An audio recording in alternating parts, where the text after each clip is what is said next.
하나님은 살아계십니다.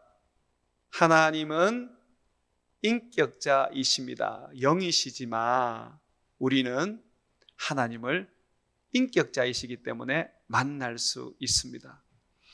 저도 우상을 숭배하는 가정에서 태어나고 자랐습니다. 그런데 중학교 3학년 때 하나님을 만났습니다. 누군가가 저를 교회로 전도했거나 또는 누가 나에게 복음을 소개해 주었거나 또는 제가 어떤 매체를 통해서 또는 책을 통해서 복음을 접한 것은 아닙니다. 저는 좀 신비롭게도 중학교 3학년 때 거리를 배회하다가 내 마음속에서 들리는 하나님의 음성을 듣고 하나님을 만나게 되었습니다. 굉장히 저로서는 어떤 놀라운 체험입니다.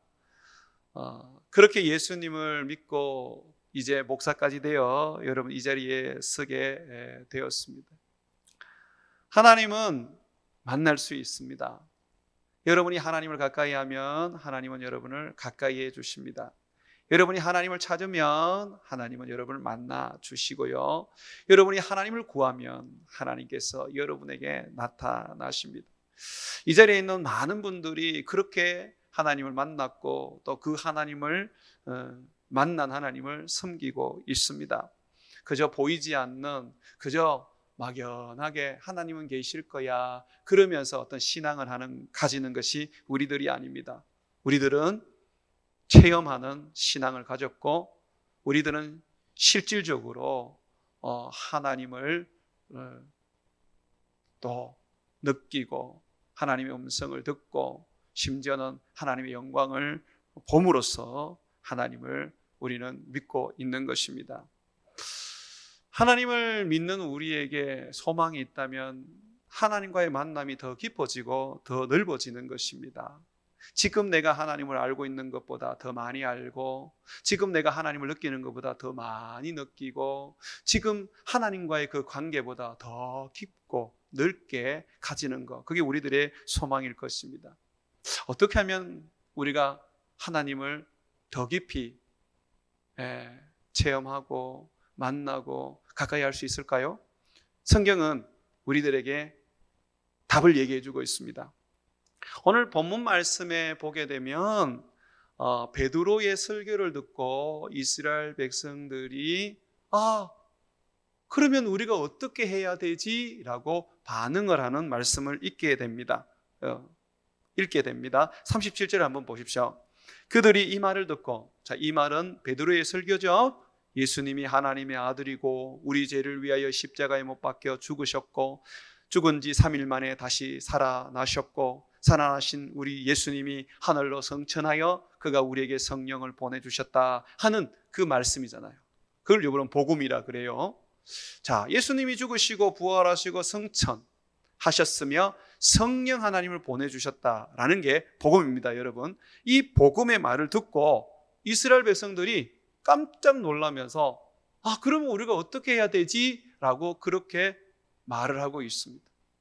실질적으로 이스라엘 백성들은 예수님을 보고 만났던 사람들입니다. 그런데 예수님이 구원자인지 몰랐어요. 하나님의 아들인지 몰랐어요. 그래서 예수님을 자기들의 종교를 무너뜨리고 스스로 하나님의 아들이라고 하는 그런 소위 말해서 사기꾼이라고 여겼어요. 그래서 예수님을 십자가에 못 박아 죽였습니다. 그런데 하나님의 성령이 오순절날 임하는 것을 보고 이스라엘 백성들이 깜짝 놀란 거예요. 우리가 죽인 예수님이 하나님의 아들 맞다는 것을 그들이 알게 되었어요. 그래서 지금 베드로의 설교를 듣고 그럼 우리가 어떻게 해야 되느냐고 그렇게 반응을 하게 됩니다.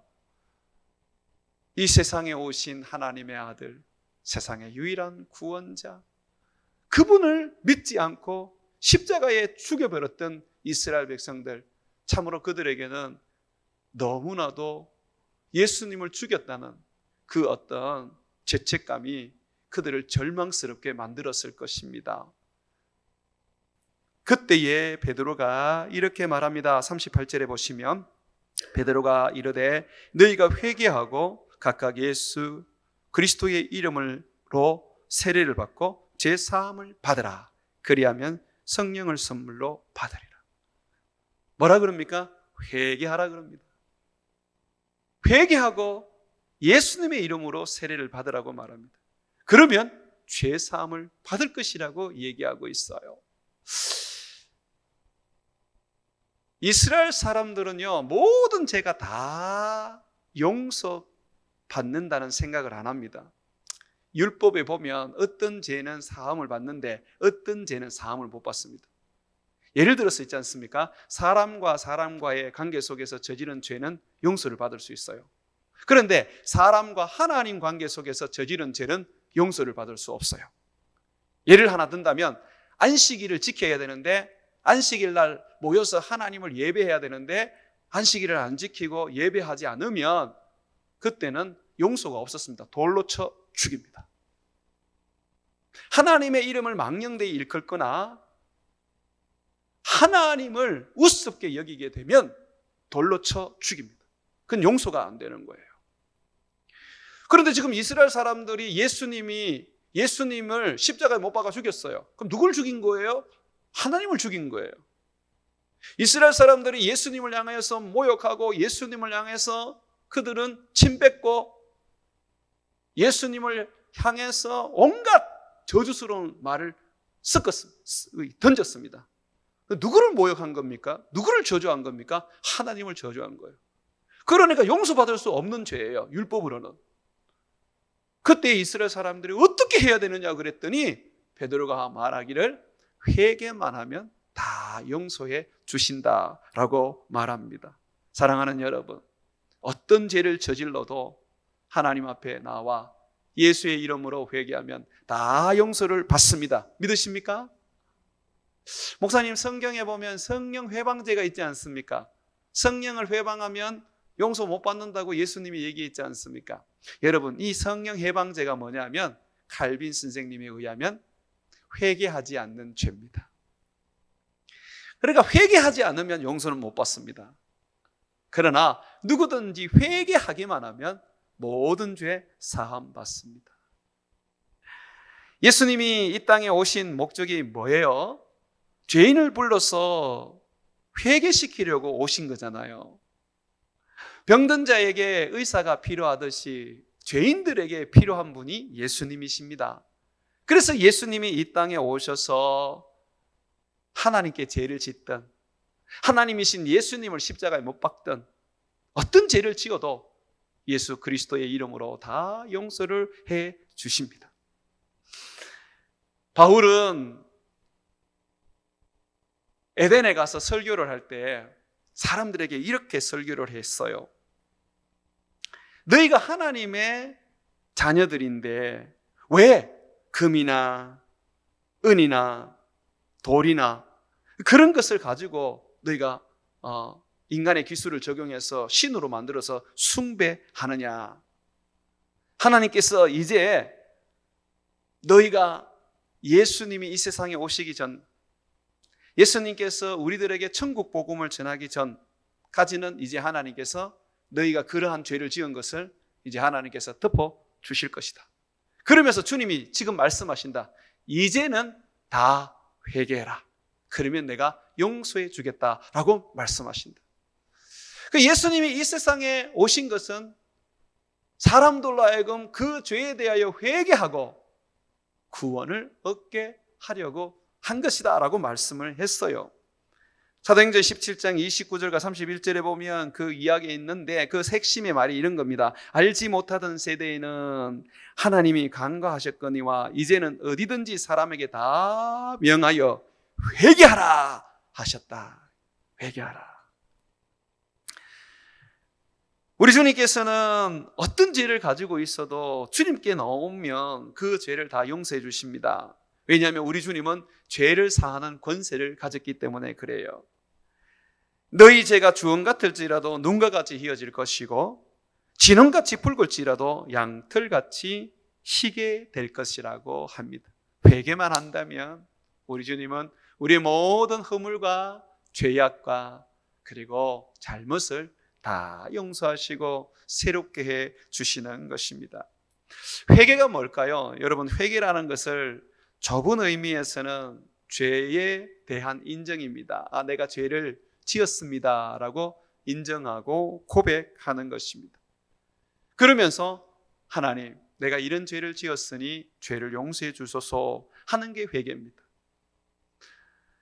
넓은 의미에서는요, 입에서 고백한 죄, 거기에서 끝나지 않고요, 다시는 그 죄를 짓지 않도록 마음과 행동을 바꾸는 것입니다. 도둑질하는 사람들은 도둑질하지 않고, 간음하는 사람들은 간음하지 않고, 부모를 공격하던 사람은 부모를 공경하는 사람으로 바꾸어지는 것이 회개입니다. 종종 예수 믿는 분들 중에서, 예수 안 믿는 사람들은 참 많습니다만 종종 이런 얘기를 해요. 목사님, 나는 죄가 없어요. 그렇게 내가 죽을 죄를 지은 것은 아닌 것 같아요. 그러나 성경은 분명히 말합니다. 여러분들을 죄인이라고 말합니다. 왜 그러냐면 사람들이 죄가 없다라고 말할 때는 자기들이 생각했을 때의 그 죄가 주관적이고요, 그리고 이 세상에 정한 어떤 법의 테두리 안에 있는 거고요, 그리고 사람들이 서로 생각하고 있는 윤리 안에서의 어떤 부분을 이야기합니다.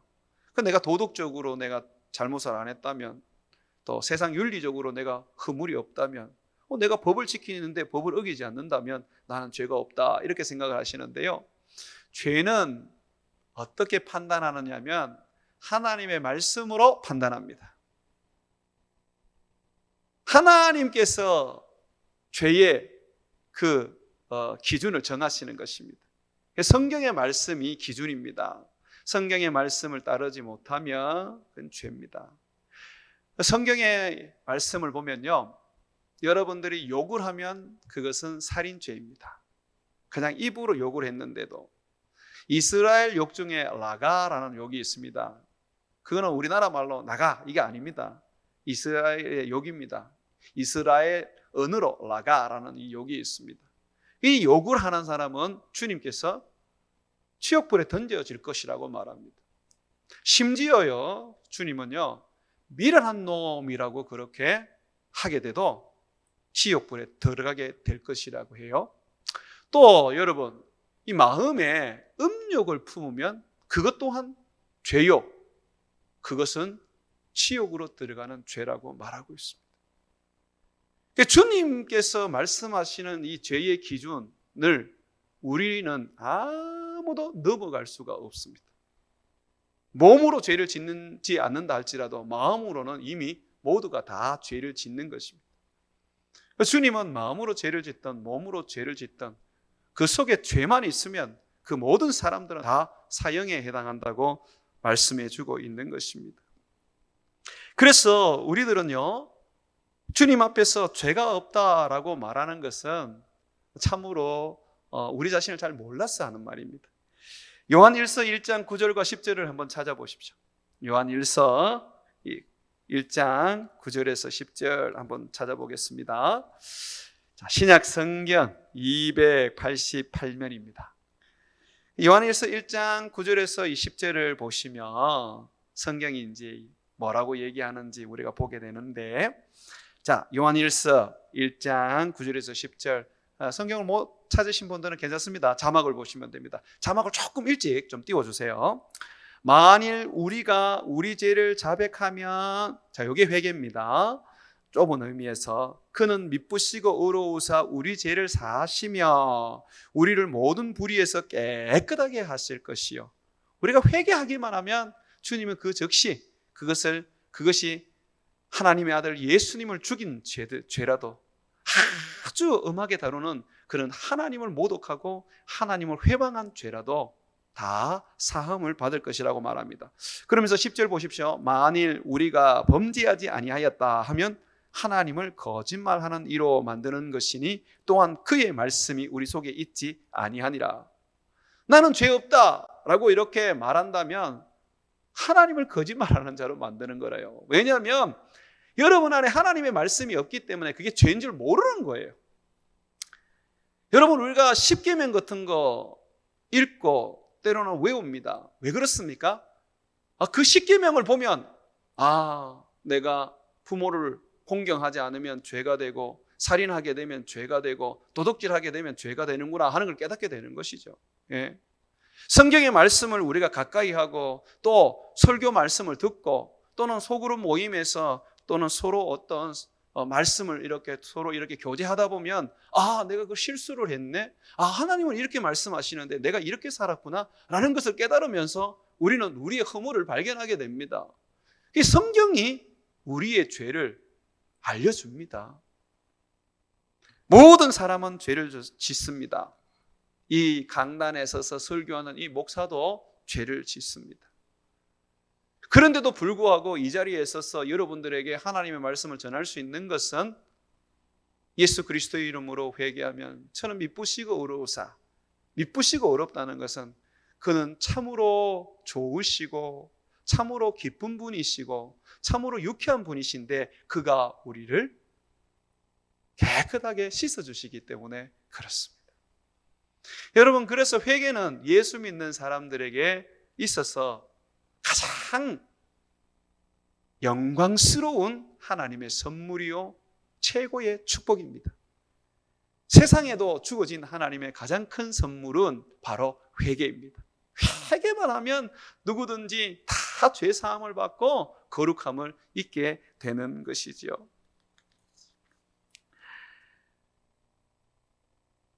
그런데 사람들이 죄에 대하여서는 좀 다르게 생각합니다. 내가 죄가 있다라고 한다면 좀 뭔가 부끄러운 것 같고 또는 뭐가 문제 있는 것 같고 뭔가 사람들에게 고개를 들 수 없는 그런 어떤 초라해지는 것 같아서 사람들은 쉽게 이 죄가 있다는 말을 하지 않습니다. 여러분, 내가 죄인이라는 걸 알아야 주님과의 만남이 시작됩니다.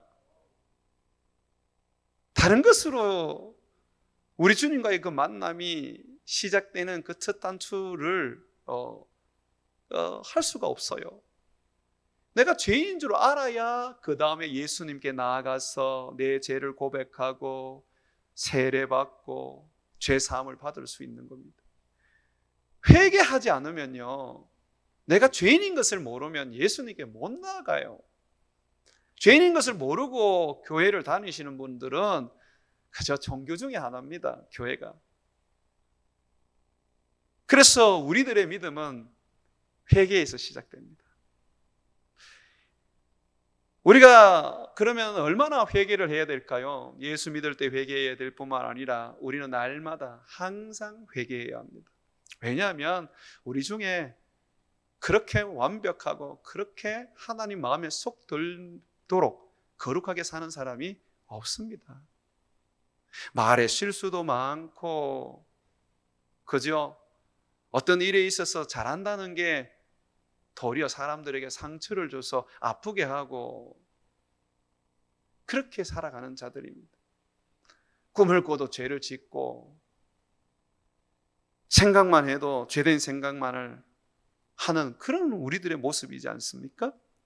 그래서 주님께서는 항상 우리가 하나님 앞에 우리가 죄를 고백하고 주님의 그 씻어주심과 깨끗하게 하심을 강구하기를 우리에게 가르치고 있습니다. 예수님이 하루는 제자들을 모아서 발을 씻어주셨습니다. 허리에 수건을 차고 대야에 물을 담아가지고 제자들의 발을 씻어주셨는데 베드로가 예수님이 자기 발을 씻으니까 깜짝 놀랐어요. 종이 하는 일을 주인이신 예수님이 하거든요. 그래서 예수님, 안 됩니다. 어찌 제 발을 씻어주십니까? 그랬더니 예수님이 하는 말이, 내가 만약에 네 발을 씻어주지 않으면 너는 나와 상관이 없게 된다 라고 말씀하십니다. 그랬더니 베드로가 그렇다면 이왕 씻겨주실 거 머리부터 발끝까지 다 씻어주세요. 그렇게 얘기를 했더니 예수님이 하는 말이 이미 모욕했기 때문에 발만 씻으면 된다. 너는 날마다 발만 씻으면 된다. 여러분, 이 발만 씻으면 된다는 게 뭐냐면요, 바로 날마다 우리를 씻어주셔야 한다는 거예요. 날마다 우리를 깨끗하게 해주셔야 한다는 거예요. 만약에 우리가 주님 앞에 나와서 우리 발을 씻어주세요 라고 그렇게 하지 않는다면 예수님과 우리는 상관이 없는 자가 됩니다. 죄를 짓는 것도 멀리 하셔야 되지만, 그런데 그 죄를 묻어두고 그 죄를 예수님 앞에 가지고 가서 씻지 않는 사람은 참으로 불행하고 고통스러운 사람입니다. 죄 짓는 것보다 더 그것이 어떻게 보면 어리석은 짓이고 바보 같은 짓이고 잘못입니다. 우리가 예수님을 믿고 우리 안에 하나님의 성령이 계시지만요, 죄를 짓게 되는 순간에 우리의 영은 어두워지고 하나님과의 관계가 탁 가로막히게 되기 시작합니다. 이사야서 59장 1절과 2절에 보게 되면 여호와의 손이 짧아 구원하지 못하심이 아니요 귀가 둔하여 듣지 못하심도 아니요. 자, 하나님이 우리가 어떤 구원이 필요할 때 손이 짧아가 우리를 구원하지 못하는 것도 아니고, 또 우리가 기도할 때 귀가 둔하여서 우리의 기도를 듣지 못함이 아니라 그럽니다. 오직 너희 죄악이 너희와 너희 하나님의 사이를 갈라놓았고 너희 죄가 그의 얼굴을 가리어서 너희에게서 듣지 않으시게 함이니라. 우리가 하나님의 자녀가 되고 성령을 받아도 성령께서 그냥 소멸돼 버리고 우리가 기도해도 기도의 응답도 받지 못하고 늘 고통과 괴로움 속에 살아간다면 그건 바로 죄 때문이라고 성경은 우리에게 얘기를 합니다. 모든 것이 다 죄 때문에 그런 현상이 나타나는 건 아니지만 죄가 또한 주요 원인이라는 것이죠. 죄가 하나님과 우리의 사이를 갈라놓았다는 것이죠. 어느 집사님이 이제 제게 와서 그런 얘기를 해주시더라고요. 우리 교회는 아닙니다. 제가 이제 저기 대구에서 부목사로 이제 목회를 할 때 제가 그때 청소년 사역을 하고 있었는데 그분의 아들이 이제 제가 담당하고 있는 청소년이었어요. 그분이 와서 하는 말이, 목사님, 우리 아들이 저한테 그리고 제 아내한테 욕을 합니다. 그리고 아들을 혼을 내면 어느 때는 이성을 잃고 주먹으로 자기를 때립니다. 그러는 거예요. 제가 깜짝 놀랐어요. 그 아이는 그러한 아이가 아니거든요. 정말 제가 볼 때는 너무너무 착했거든요. 그래서 내가 놀랐어. 정말입니까, 집사님? 그랬더니 집사님이 하는 말이, 실질적으로는 초등학교 때부터 얘가 한 번씩 욕도 하고 또 막 발로 차고 그랬었는데 그때는 목사님 그저 귀여웠어요. 그냥 뭣도 모르고 그냥 나한테 어리광 피우는 거지 이렇게 생각을 했어요. 그런데 시간이 점점 지날수록 욕이 더 심해지고 이제는 진짜 막 주먹으로 막 갖다 때리는데 제 아내는 막 그 자리에서 꼬꾸라지기도 합니다. 뭐로 그래도 안 되고 정신과 치료를 받아도 안 되고 어떻게 해야 될지 모르겠습니다. 그러시는 거예요. 그래서 내가 그분에게 그랬습니다. 이거 정말 큰일인데요. 저하고 같이 기도합시다. 우리가 다른 방법이 있겠습니까? 하나님께 저 아이를 고쳐달라고 기도합시다. 그래서 같이 기도를 했어요. 한참 이제 기도를 하고 있었었는데 그분이 막 제게 오시더니 이런 얘기를 하시는 거예요. 목사님, 제가 문제를 알게 되었습니다. 내 아들이 왜 그렇게 되었는지. 그래서 제가 물었어요. 왜 그렇습니까? 그랬더니 그분이 하는 말이, 목사님, 제가요 우리 아들 저 손보로 좀 고쳐주고 저 입에서 욕하는 거 좀 없어지게 해달라고, 부모를 좀 공경하게 해달라고 내가 열심히 기도했는데 아이가 더 심해지고 더 좋아지지 않는 거예요. 그래서 목사님, 제가 하나님께 막 원망을 했습니다. 하나님, 이럴 수가 있습니까? 왜 하나님 제 기도를 들어주지 않습니까? 하나님, 제가 뭐 무리한 부탁을 하는 것도 아니고 정욕으로 쓰려고 뭐 어떤 욕심을 가지고 기도하는 것도 아니지 않습니까? 내 아이, 저 부모를 함부로 대하고 욕하고 부모에게 매질하는 저 아이 하나님 고쳐달라고 그렇게 기도하는데 왜 안 고쳐주냐고 왜 안 고쳐주십니까? 그러면서 막 원망하고 하나님 앞에 막 그랬던 거죠. 그런데 그 기도를 하는 중에 갑자기 이 환상인지 어떤 기억된 어떤 그 옛날의 어떤 그런 모습인지 모르는데 뭐가 탁 떠오르는데 자기가 자기 엄마한테 소리를 지르는 모습이 나오는 거예요. 막 소리를 지르면서 뭐 때문에 소리를 지르는지 그분이 얘기는 안 하시더라고요. 막 소리를 지르는데 그 옆에 자기 아들이 그걸 이렇게 보고 있는 거예요.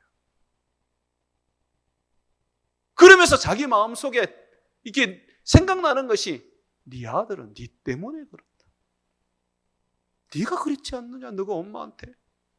네가 너가 엄마한테 소리 지르고 네가 때리지는 않았지만 네가 학대했지 않느냐? 그러면서 하나님께서 네가 내게 아무리 기도해도 내가 네 아들을 고쳐주지 않는 것은 바로 네가 네 어머니에게 했던 그 죄 아직도 내게 남아있고 그 죄가 너와 내 사이를 갈랐다 라고 하시더라는 거예요. 그래서 그 집사님이 그 순간 무릎을 꿇고 하나님 내가 잘못했습니다. 내가 우리 어머니에게 내가 소리를 질렀습니다. 우리 어머니가 귀가 어두워가지고 잘 안 들리고 뭔 얘기를 해도 알아먹지도 못하고 또 마음대로 하시니까 나도 모르게 소리를 지르고 나도 모르게 그렇게 어머니에게 함부로 했습니다. 하나님 내가 잘못했습니다. 내가 잘못했습니다. 그렇게 하나님의 엉엉 울고 회개를 했대요. 그리고 난 다음에 적시로 어머니한테 전화를 해서 어머니 내가 어머니한테 소리를 질렀고 내가 어머니한테 이런 잘못을 했습니다. 그래 어머니한테 용서를 빌었어요. 그랬더니 어머니가 야야 무슨 소리 하노? 나는 그거 기억도 안 난다. 네가 왜 그런 소리를 하냐? 나는 괜찮다. 나는 괜찮다. 그러더라는 거죠. 부모가 다 그런 거예요. 여러분이 부모를 함부로 대해도요. 부모님이 아무 소리 안 하는 것은 그냥 참고 견디시기 때문에 그래요. 그런데 부모는 괜찮은데 하나님은 안 괜찮은 거예요. 하나님은 그걸 보시면서 하나님은 그 집사님의 그 죄를 하나님께서 그것으로 하나님께서 그것을 기억하고 계셨던 거예요. 그러니 자녀가 그렇게 삐뚤어지고 그러니 그 하나님 앞에 기도를 해도 응답이 되지 않았던 것입니다. 집사님이 엉엉 울고 회개하고 하나님 앞에 용서를 비는데요. 그러고 난 다음에 얼마 되지 않아서 아들이 서서히 조여지기 시작했습니다. 그러니까 정말 나중에는요 폭력도 멈추고 부모님께 하던 욕설도 멈추기 시작해요. 물론 그 가정 속에서도 그 아이는 계속해서 정신과 치료를 받았습니다만은 결국 그 아이를 고쳤습니다. 무엇이 그 아이를 병들게 만들었고 그 아이를 치료하고자 기도했지만 하나님이 응답하지 못하게 하셨습니까? 안 해주셨습니까? 바로 우리의 죄입니다. 그러나 우리가 회개하면 하나님은 긍휼과 자비와 은혜와 축복을 주십니다. 오늘 말씀에도 여러분 한번 보십시오. 오늘 말씀에도 이스라엘 백성들이 하나님의 아들 예수님을 죽였는데 이 하나님을 죽인 살인죄를 가지고 우리는 그러면 어떻게 해야 되냐고 했을 때에 회개하라. 그리고 주 예수의 이름으로 세례를 받으라. 그러면 죄사함을 받는다고 말합니다. 그리고 죄사함만 받을 뿐만 아니라 성령을 주신다고 말해요. 하나님의 아들을 죽인 극악무도한 인간들인데도 주님은 회개하면 용서하시고 하나님은 성령을 주십니다. 사도행전 3장 19절을 한번 보십시오. 베드로는 설교를 하면서 똑같은 이야기를 합니다. 3장 19절에 보니까 그러므로 너희가 회개하고 돌이켜 너희 죄 없이 함을 받으라. 회개하고 돌이키면 죄 없이 함을 받는 거예요. 그렇게 되면 어떻게 된다? 이같이 하면 새롭게 되는 날이 주 앞에로부터 이를 것이다. 새롭게 되는 삶이 시작될 것이다. 새롭게 너희가 인생을 가지게 될 것이다. 병든 자는 고침을 받고 가난한 자는 부하게 되고 고통 속에 살던 자는 하나님의 위로가 넘치게 될 것입니다.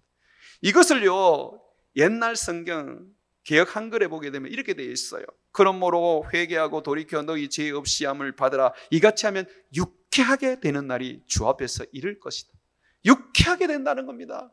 회개하고 나면 유쾌하게 된다는 것입니다. 자녀를 두고 눈물로 기도해도 그 기도가 응답되지 않고, 내 삶의 힘겨움과 아픔 속에 하나님의 도우심을 구해도 그 도우심을 받지 못하는 것이 때로는 죄일 수 있습니다. 내가 덮어놓은 죄, 내가 생각하지 못하고 있는 죄, 내가 간과하고 있는 죄일 수 있습니다. 주님이 오늘 우리에게 말합니다. 그 죄를 내 앞에 와서 회개하라고 말합니다. 네가 문제인데 왜 자녀를 가지고 시비를 걸고, 왜 너희 가족을 가지고 시비를 걸고, 너희 직장을 가지고 시비를 걸고, 너희 기업을 가지고 시비를 걸냐? 네가 문제라고 주님은 말씀하고 계시거든요. 네가 내 앞에 그저 나와서 잘못했다고, 내가 이런 죄를 저질렀다고, 내가 이런 허물 있는 백성이라고 네가 그렇게 내 앞에 고백만 하고 그렇게 네가 마음을 돌이키기만 한다면 내가 너를 유쾌하게 해줄 텐데, 내가 너를 새롭게 해줄 텐데, 내가 너를 고쳐줄 것인데 어찌 그렇게 그 자리에 머물러 있냐고 주님이 우리에게 말씀하시는 것입니다. 정말로 회개는요, 우리 하나님의 놀라우신 은혜, 자비와 긍휼을 받습니다. 이스라엘 왕 중에 아합 왕이라는 사람이 있어요. 이 사람은 악인 중에 악인입니다. 이 사람이요, 자기 백성 나봇이라는 사람의 포도원이 탐이 나서 나봇을 죽이고 그 포도원을 빼앗았어요. 하나님이 이 일에 대하여 크게 진노하셔서 나봇을 죽인 죄, 그 포도원을 빼앗은 죄로 인하여 아합을 죽이겠다고 하나님 말씀하셨습니다. 그런데 이 악한 왕이요, 하나님의 말씀을 듣고 그 순간에 그가 있지 않습니까? 하나님 앞에 회개를 하는 것입니다. 열왕기상 21장 27절과 29절에 보면 이 말씀이 나오는데요, 아합이 이 모든 말씀을 들을 때에, 하나님이 널 죽이겠다 했던 말씀을 들을 때에 그의 옷을 찢고 굵은 배로 몸을 동이고 금식하고 굵은 배에 누우며 또 풀이 주고 다니더라. 이 사람이 회개하는 거예요. 그때 하나님께서 말씀하십니다. 여호와의 말씀이 디셉 사람 엘리야에게 임하여 이르시되, 아합이 내 앞에서 겸비함을 네가 보느냐? 그가 내 앞에서 겸비함으로 내가 재앙을 저의 시대에는 내리지 아니하고 그 아들 시대에야 그의 집에 재앙을 내리리라 하셨더라. 악한 왕이라도 하나님 앞에 회개하고 하나님 앞에서 그가 그 잘못을 인정하고 그렇게 금식하며 하나님 앞에 나갔을 때 하나님 그를 용서해 주실 거예요. 탕자도 그렇지 않습니까? 예수님이 비유로 말씀하신 탕자, 아버지의 재산을 가지고 허랑망탕하게 다 썼지 않습니까? 배고파서 돼지 치는 그 일을 하면서 그 돼지들이 먹는 지엽 열매, 그 정말 쓴 그 열매 먹으면서 그의 배를 채우다가, 내가 아버지와 하늘에 내가 죄를 지었구나, 내가 하늘과 아버지께 죄를 지었구나, 내가 아버지께 회개를 하고 내가 아버지의 아들이 아니나 품꾼이라도 되게 해달라고 해야 되겠다, 그래 마음을 먹고 아버지께 돌아오지 않습니까? 그 돌아와서 하는 말이 누가복음 15장 21절과 24절에 나오는데, 아들이 이렇게 말합니다. 아버지, 내가 하늘과 아버지께 죄를 지었사오니, 이게 회개예요. 지금부터는 아버지의 아들이라 이끌음을 감당치 못하겠습니다 라고 그렇게 자기의 잘못을 뉘우쳐요.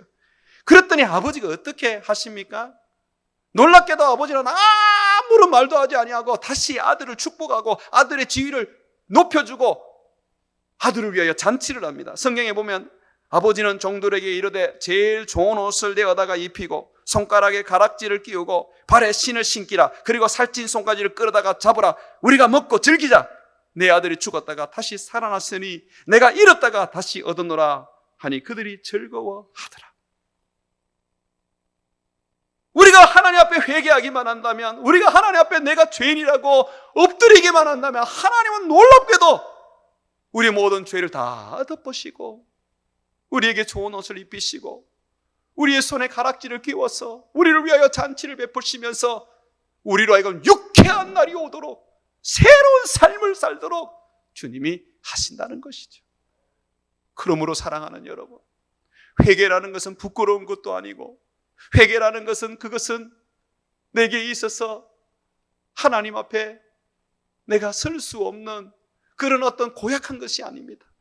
그것은 하나님 앞에 나가는, 하나님과 깊은 만남으로 나가는 축복의 통로입니다.